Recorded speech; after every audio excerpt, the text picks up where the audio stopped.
This is Creeps Anonymous. It was motherfucking cold.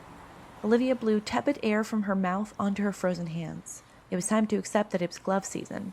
She just had to remember to grab them in the morning on her way to the bus. She cursed the car situation again briefly and then stuck her hands under her armpits like a reality TV survivalist. She walked down the chaotic ass end of Victory Boulevard, only a few short stops from the ferry terminal. From this point on the boulevard, you could stand on the highest point of the slope and stare directly onto downtown Manhattan across the water, blazing like liquid mercury in the sun. Olivia stared out onto the untouchable splendor of Manhattan, the jewel-like slant of the Freedom Tower, carved out at the tip of Manhattan, like a single shard of obsidian. She pictured briefly being anywhere else, maybe across the water in a slinky building downtown, maybe somewhere else entirely, just away. Maybe she'd put on heels one day and clamber onto the ferry like she'd seen so many working women do, clutching one hand around a coffee thermos and the other around their sensible wool coats. If she was lucky, maybe she'd crunch numbers for a firm somewhere in a stuffy, thrice-repurposed municipal building. The thought made her sort of lonely, waking up at dawn every day to rock back and forth on the subway. Lunch at noon, back on the subway at 5, packed like pickles in a fresh jar. Doing that day after day until either she got old or sick of it entirely. She pulled out her phone and snapped a photo of the sun melting down the Manhattan skyline like a runny egg yolk. Instead of sending it to Max's number, this time she sent it to Dima's. Up early and caught a view of this. She wrote underneath the photo. Immediately after sending it, she could feel a sort of sticky wash of perfunctory shame. Even on some unsaid level, she knew she wouldn't get a response, and sending it at all made her feel like it was a childish bid for attention. She couldn't really tell when asks for true human interaction fell out of style, but it did feel like a game of consistently caring the least about everything. She grimaced, stuffing her phone in her pocket and shoving her chilled hands back under her armpits. She was actually the one enjoying the sunrise, so she intended to enjoy it, concerning herself with what was present instead of what wasn't. "Are you just going to stand there and freeze to death?" She heard a voice call over from the curb. Olivia careened her neck back towards the sound and saw Jess parked at the curb, peering at her through a cracked window. Feeling a wash of relief, she made her way over to the car, looking through the window. "Hey, beautiful, you got a man at home?" "Ollie, get your stupid ass in the car. I'm late to work." Jess made a show of reaching to grab her gear shift. "On it." She jumped into the car. Jess pulled away from the curb and rejoined the rush hour madness along Victory. "Are you going to Kifu this early?" Olivia pulled her backpack onto her lap and waited for the warmth to come back to her body. "Yeah, I have an earlier shift today." "Not bad. You don't get out of the ass crack of midnight tonight," Jess grinned, switching lanes. "Yeah, I just had to get up at the ass crack of dawn instead," Olivia laughed. "But I guess that's all behind me now. Are you headed to your residency?" Starbucks made me run late. Jess reached down into her cup holder out of instinct, shaking her iced coffee. She took a pull from the coffee with one hand in the steering wheel. "Shh, don't tell anyone over 50 you got Starbucks. They're going to shame you for ruining the diamond or the housing industry or something." "Fuck, if they ever look at themselves in the mirror when it comes to either, man. World is going to hell in a handbasket. I'm going to have my Starbucks and avocado. They can pry it from my cold, moisturized hands." "Okay, but let's keep those live hands on the steering wheel for now," Olivia teased her. She took a moment squinting through the salt-dusted windshield. "Hey, so my dad called me the other night." "Like, the?" Jess took a quick, disbelieving look back at her as she turned right. "The T-man extraordinaire, yeah," Olivia said, leaning back in her chair. "I thought he was lost in the Caymans somewhere," Jess laughed. "The Keys. He's not big time enough for the Caymans if he blew my college fund." Olivia glared out the salty window, wishing for a bit of caffeine herself. "Your what?" Jess's voice went up an octave.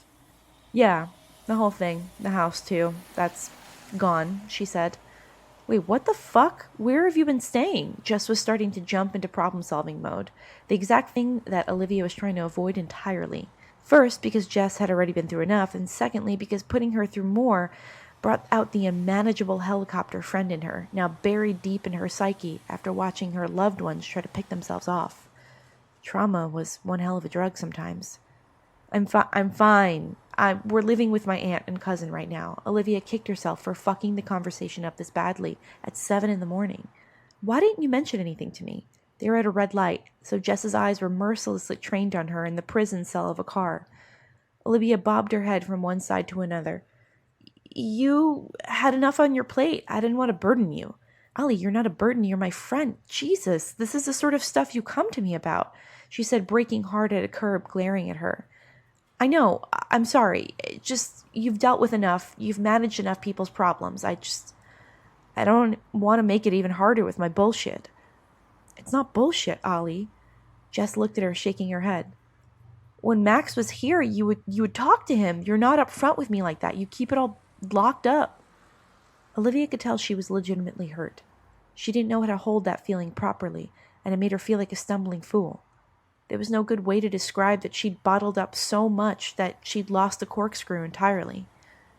I know, she said, and I'm genuinely sorry, but I really have to get to work. We could talk about this when I get out later. She grimaced apologetically at Jess. You're already here, Jess said, gesturing a frustrated hand out the window. Olivia looked outside and saw that they were indeed pulled up outside of Key Food. Oh, she laughed, mostly at herself. She clambered out and leaned down, trying to read Jess's impassive face as she stared out the window.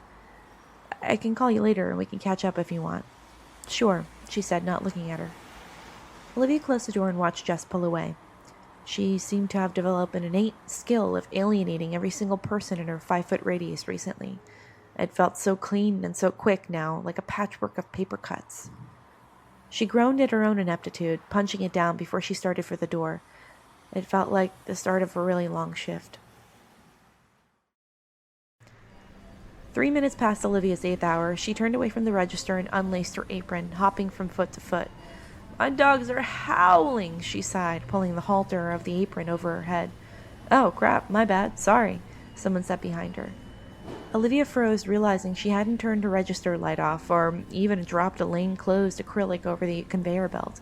So thrilled to be back in her bed. Sorry, let me grab you real quick. She turned and put her register keys back in, looking up at the man waiting patiently. He nodded at her, and she returned the polite nod, taking a quick moment to appreciate the sea-glass green eyes above the curve of his mask. She paused, busying herself instead in scanning the items and getting him on his way before she got stuck in a massive line at the end of her shift. Kettle One vodka, Captain Crunch, whole milk. Definitely a weird mix of groceries, and one she'd seen before. Can I see your ID? She asked with a perfunctory swipe of the vodka past the counter. He handed it to her, but his thumb failed to lift from the card when she pulled to grab it, like he was thinking of something else. It finally left after a moment. She took the card to punch in the birth date into her register. She paused when her eyes rested on the name, Sebastian Muddle. Her eyes traveled upwards slowly as not to draw anyone else's attention. He was looking at her, the recognition in his green eyes clear. Olivia stowed his vodka, milk, and cereal in a bag, sliding it across the counter as he finished up, paying wordlessly. How's your grandpa doing? She asked. He's good, he answered, the amusement clear in his low voice. He was playing along, and to her surprise, grateful that she was keeping his alibi up. Trying to make it out, little by little, taking baby steps, you know. She nodded sagely. I hear at a certain age it's really about staying active. Olivia leveled out her tone and raised her chin to let him know she was ribbing him. Oh, you bet, Sebi laughed, pinching his face mask upwards to hide his smile. You working much later today? I'm clocking out. You're my last charge, Olivia said, grabbing her apron and water bottle from behind the counter. Well, thank you for your kindness again, he said, nodding gratefully. Once again, there was something familiar and warm about his voice when he spoke. It felt like a memory plucked out of a half-remembered dream, shapeless and formless, but she could remember it felt pleasant, but not why. I'll walk you out. Give me a quick second here, she said, punching out at the register computer. He nodded and walked off. Her eyes followed him discreetly over the monitor as he wove through the daytime shoppers with care. She was surprised to see him here, especially after their last conversation. Another echo of warmth bubbled to the surface. It felt like something close to nostalgia, except she wasn't sure why.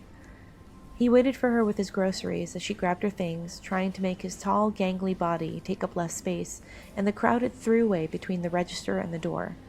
The movement, folding himself into the woodwork for other people's consideration, gave her heart a soft, unexpected pang. She cleared her throat, stepping up. All set? He perked up as she approached, falling into step next to her as she headed for the exit. I wasn't sure if you'd remember me with the mask and everything.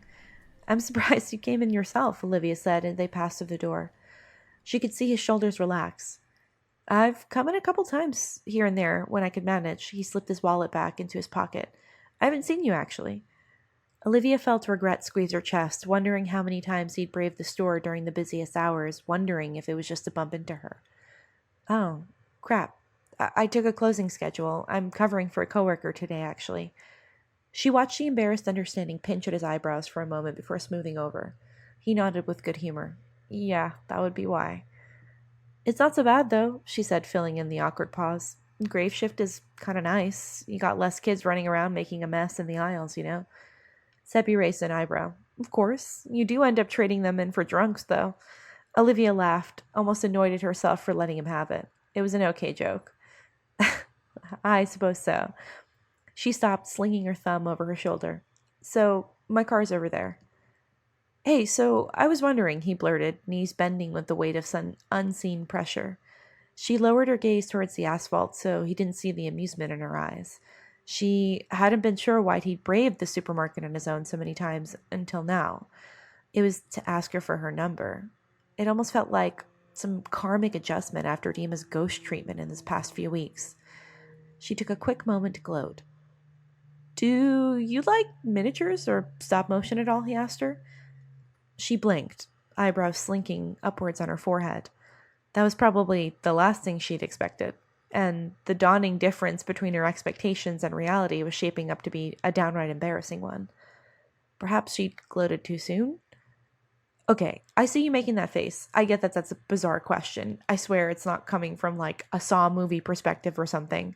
Sebby's face scrunched up painfully, knowing how he was coming across. I have a competition coming up at the Alice Austin this summer, and they only accept teams of 2. Can't you just make up a name and put your grandpa down?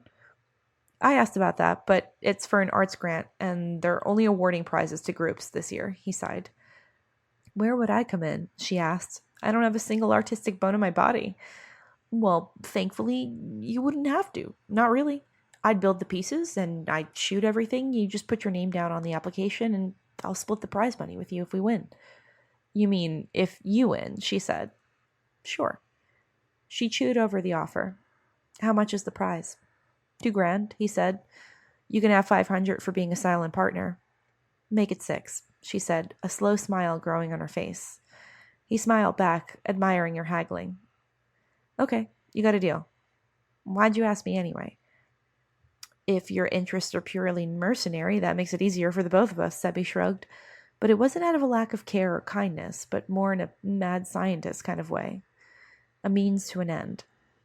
But I don't want to hold you up in the parking lot. How about you take my number down and think about it and get back to me? She nodded, pulling out her phone. She was about to hand it to him when she heard jostling and a voice like gravel behind her calling. Olivia! She turned and saw Tony, red-faced and crossing the parking lot. Oh, for fuck's sake. Sebby eyed Tony approaching, looking back to Olivia. Hey, do you know this guy? Yeah, that's my disaster of a father, she said dryly, watching as Tony huffed and puffed across the parking lot in his outdated, overwashed velour tracksuit, looking like a dollar store sunburnt Tony Soprano. Are you going to be all right? Sebby asked, rooted to the spot next to her. She looked down at Sebby's planted feet and then back at his worried face. Something softened inside of her. Yeah, I'll manage. Get out of here. He lingered for a moment, eyes shifting between Tony's closing distance and Olivia, and then nodded. Yes, ma'am. I guess I'll see you when I see you. She gave him a grateful nod.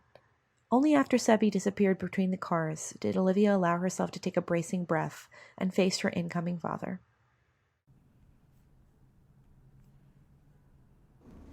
Hey guys, it's Gabby, creator of Creeps Anonymous. If you like the work that we do at the podcast, remember to rate, comment wherever possible, and share with your friends and loved ones that you think might like the show. If you're feeling extra generous or you want to listen to the episodes 2 days early, make sure to head on over to patreon.com/yangyankee to help support the show. As always, thank you for being here and thank you for listening. Till next time.